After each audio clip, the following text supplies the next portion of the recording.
ଏହି ବ୍ୟକ୍ତିଙ୍କ ସାଙ୍ଗରେ ଏମିତି କ'ଣ ଘଟିଲା କି ସେ ନ ରହି ନ ଥକି 80 ଘଣ୍ଟା ପର୍ଯ୍ୟନ୍ତ ଦୌଡ଼ିଲେ। ଏହି ବ୍ୟକ୍ତିଙ୍କ ନାମ ହେଲା ଡିନ୍ କାର୍ନାଜେସ୍।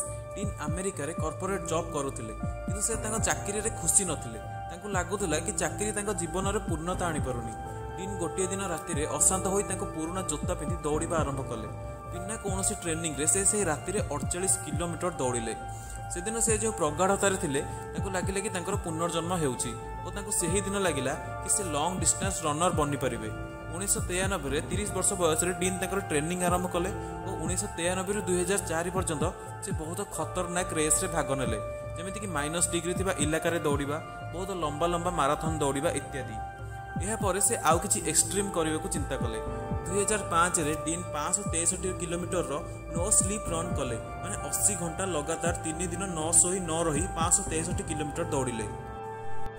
ଏହି ସମୟରେ ସେ ବହୁତ ପ୍ରସିଦ୍ଧ ମଧ୍ୟ ହୋଇଗଲେ। ଏହାର ଗୋଟେ ବର୍ଷ ପରେ ଡିନ୍ ଦ ଏଣ୍ଡୁରାନ୍ସ 50 କମ୍ପ୍ଲିଟ୍ କଲେ, ମାନେ 50ଟି ମାରାଥନ୍ 50ଟି ରାଜ୍ୟରେ 50ଟି ଲଗାତାର ଦିନରେ।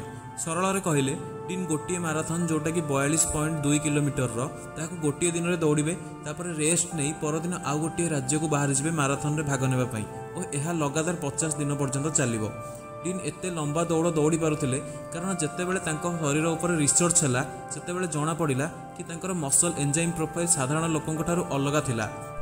ଯେତେବେଳେ ଗୋଟିଏ ସାଧାରଣ ମଣିଷ ଦୌଡ଼େ, ସେତେବେଳେ ଲାକ୍ଟେଟ୍ ନାମକ ଗୋଟିଏ କେମିକାଲ ଆମ ଦେହରେ ତିଆରି ହୁଏ, ଯାହା ଫଳରେ ଆମକୁ ଥକା ଲାଗେ, କିନ୍ତୁ ଡିନ୍ଙ୍କ ଶରୀରରେ ତାହା ତିଆରି ହେଉ ହିଁ ନଥିଲା। ସେଥିପାଇଁ ଡିନ୍ ଏତେ ଲମ୍ବା ରେସ୍ରେ ନ ଥକି ଦୌଡ଼ି ପାରୁଥିଲେ।